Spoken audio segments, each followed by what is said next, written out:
Nombre, chapitre 13. L'Éternel parla à Moïse et dit : Envoie des hommes pour explorer le pays de Canaan, que je donne aux enfants d'Israël.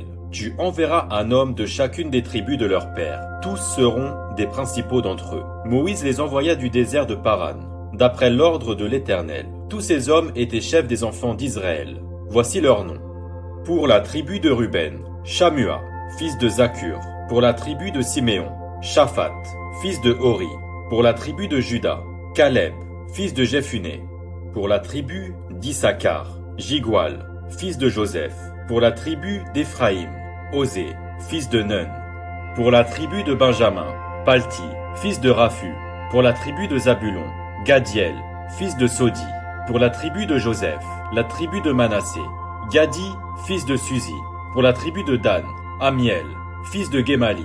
Pour la tribu d'Azer, Sétur, fils de Michaël. Pour la tribu de Nephtali, Najbi, fils de Vophi. Pour la tribu de Gad, Gehuel, fils de Maki. Tels sont les noms des hommes que Moïse envoya pour explorer le pays. Moïse donna à Osée, fils de Nun, le nom de Josué. Moïse les envoya pour explorer le pays de Canaan. Il leur dit : Montez ici, par le midi, et vous monterez sur la montagne. Vous verrez le pays, ce qu'il est, et le peuple qui l'habite. S'il est fort ou faible, s'il en est petit ou en grand nombre. Ce qu'est le pays où il habite, s'il est bon ou mauvais. Ce que sont les villes où ils habitent, si elles sont ouvertes ou fortifiées. Ce qu'est le terrain, s'il est gras ou maigre, s'il y a des arbres ou s'il y en a point. Ayez bon courage et prenez des fruits du pays. C'était le temps des premiers raisins. Ils montèrent et ils explorèrent le pays, depuis le désert de Tsin jusqu'à Rehob, sur le chemin de Hamath. Ils montèrent par le midi et ils allèrent jusqu'à Hébron, où étaient Ahiman, Sheshaï et Talmaï, enfants d'Anak. Hébron avait été bâti 7 ans avant Tsoan en Égypte. Ils arrivèrent jusqu'à la vallée d'Eshcol, où ils coupèrent une branche de vigne avec une grappe de raisin, qu'ils portèrent à deux au moyen d'une perche. Ils prirent aussi des grenades et des figues.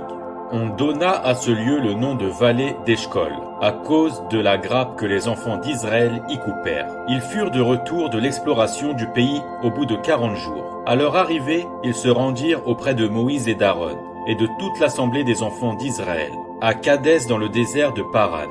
Ils leur firent un rapport, ainsi qu'à toute l'assemblée, et ils leur montrèrent les fruits du pays. Voici ce qu'ils racontèrent à Moïse. Nous sommes allés dans le pays où tu nous as envoyés. À la vérité, c'est un pays où coule le lait et le miel, et en voici les fruits. Mais le peuple qui habite ce pays est puissant. Les villes sont fortifiées, très grandes. Nous y avons vu des enfants d'Anak.